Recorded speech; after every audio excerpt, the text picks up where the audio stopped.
हरी हरी बोलो जी। तो हमारे मेरे प्यारे लाला का बहुत प्यारा दर्शन हुआ, बिहारी लाला का।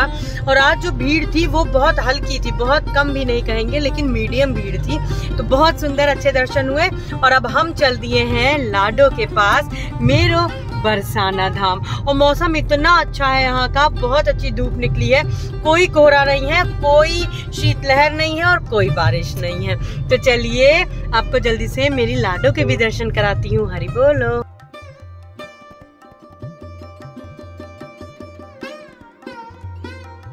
हम चल रहे हैं बरसाना से पहले राधा कुंड। और देखिए मेरी लाडो के कुंड के ब्रज के दर्शन करिए। तो जी ये देखिए आ चुके हैं हम मेरी लाडो का प्रिय मेरी राधा कुंड, मेरी साक्षात श्यामा का कुंड, जहाँ पे बरसती है मेरे श्यामा श्याम की असीम कृपा। ब्रज की गलियों में कुछ शब्द ही नहीं है, ऐसा लगता है मेरे लाडो के श्री चरणों में, मेरे श्यामा श्याम की गोद में हम लोग इस तरह से चल रहे हैं, घूम रहे हैं, खेल रहे हैं और हर पल हर क्षण मेरी प्यारी श्यामा श्याम हमें निहार रहे हैं। तो इस तरह से हम राधा कुंड पहुंच जाएंगे और लाडो के दर्शन करेंगे अद्भुत, और आपको भी कराएंगे। और आपके साथ में एक बहुत अहम कुछ साझा करना चाहती हूँ। 22 जनवरी को मेरे प्यारे राम लला, इतने वर्षों के इंतज़ार, इतना सब शब्द भी नहीं है, उसके बाद में वो दिन आ चुका है, वो पावन दिन आ चुका है कि जब हमारे राम लला अपने मंदिर में, अपने घर में विराजमान होंगे, उनकी प्राण प्रतिष्ठा होगी। अब घर में आपको अपने लाला लाली के साथ में वो 22 जनवरी पावन अहम दिन को कैसे मनाना है, राम ज्योति कैसे जलानी है, और घर में आपको सरलता से लड्डू गोपाल के साथ, लाडो के साथ में 22 जनवरी का पर्व कैसे मनाना है। सर्वप्रथम देखिए, अगर आपके घर में, उनके घर में राम दरबार स्थापित है तो बहुत अच्छा है, और नहीं अगर स्थापित है आपके यहाँ पे तो आप उस दिन घर में अपने राम दरबार अवश्य स्थापित करें। फिर बात आती है कि लाला के साथ में कैसे मनाना है। तो भाई कृष्ण ही राम है, राम ही कृष्ण है। अब आपको ये देखिए कि लाला जहाँ विराजमान है अपने घर में, तो समझ लीजिए राम लला ही विराजमान है। पंचामृत से अभिषेक के लिए तो मैं नहीं कहूँगी, क्योंकि सर्दियाँ इस समय बहुत ज़्यादा हैं। आप जो है वो पंचामृत अभिषेक आप लाला के चरणों में हल्का और बिल्कुल मानसिक तौर पे करवा सकते हैं। एक दिन पहले ही तैयारियाँ कर लीजिएगा, ढेर सारे सुगंधित पुष्पों को ला करके, अच्छे अच्छे पुष्पों को एकत्रित कर लीजिएगा और बंधनवार बना लीजिएगा, अपने मंदिर के लिए भी और अपने मुख्य द्वार के लिए भी। अगले दिन सुबह जल्दी उठ जाइएगा और अपनी दहलीज को अच्छे से धुल के, पोंछ के और एक अच्छी सी सुंदर सी रंगोली अवश्य बनाइएगा। भाई लाला अपने घर विराजमान हो रहे हैं और वो सब घरों में जाएंगे। फिर अपना बंधनवार वगैरह लगाइएगा, फिर आ जाइएगा मंदिर में। अब जो आपको अहम कार्य करना है, मंदिर में आने के बाद में अपने मंदिर को सुगंधित पुष्पों से सजाने के बाद में पुष्पों की रंगोली अवश्य बनाइएगा।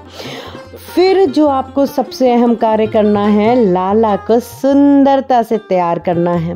पंचामृत अभिषेक जैसा मैंने बताया आप करवा सकते हो, मानसिक करवा सकते हो, शंख में लेकर के लाला के चरणों में घुमा करके आप उसको प्रसादी रूप में सब में वितरण कर सकते हो। उसके बाद में आपको कलश स्थापित करके जो अखंड ज्योत है वो ज़रूर प्रज्वलित करती हैं।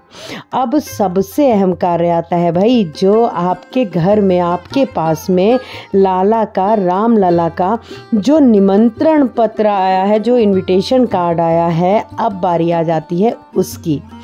जो आपके पास में इनविटेशन कार्ड आया है अयोध्या का, लाला के पास का, उसमें जो चावल, जो अक्षत हैं, अब उसको आपको उस दिन अवश्य अपने जोत के पास में वो इनविटेशन कार्ड के साथ में उन अक्षतों को अवश्य रखें। वो अब जो अक्षत है अभिमंत्रित करके आपको उसमें उन अक्षतों को उस दिन आप वैसे ही रखा रहने दें। उसके बाद में थोड़ा सा उसमें हल्दी डाल करके आप उसको रख लीजिएगा हमेशा हमेशा के लिए अपने मंदिर में, या जहां आप रखते हैं अपना धन वहाँ।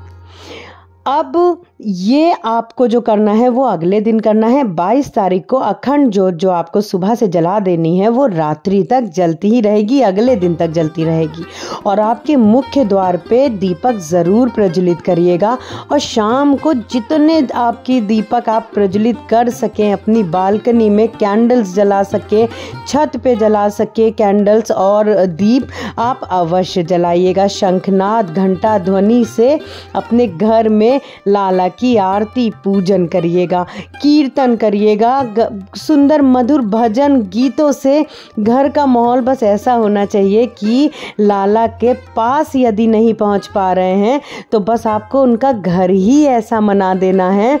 और लाला लाली तो जहां विराजमान है साक्षात ब्रज का और अयोध्या का आपको करना है कि आपके घर में ही वो पूरा जो मंदिर है, वो जो दिव्य वातावरण है वो हो जाना चाहिए। तो इस तरीके से बहुत ही सरलता से आपको लाला लाली के घर में पूजन सेवा करना है और जो अक्षत है उनको ज़रूर अभिमंत्रित करिएगा। तो इस तरीके से हमारे राधा कुंड के भी दर्शन हो गए हैं।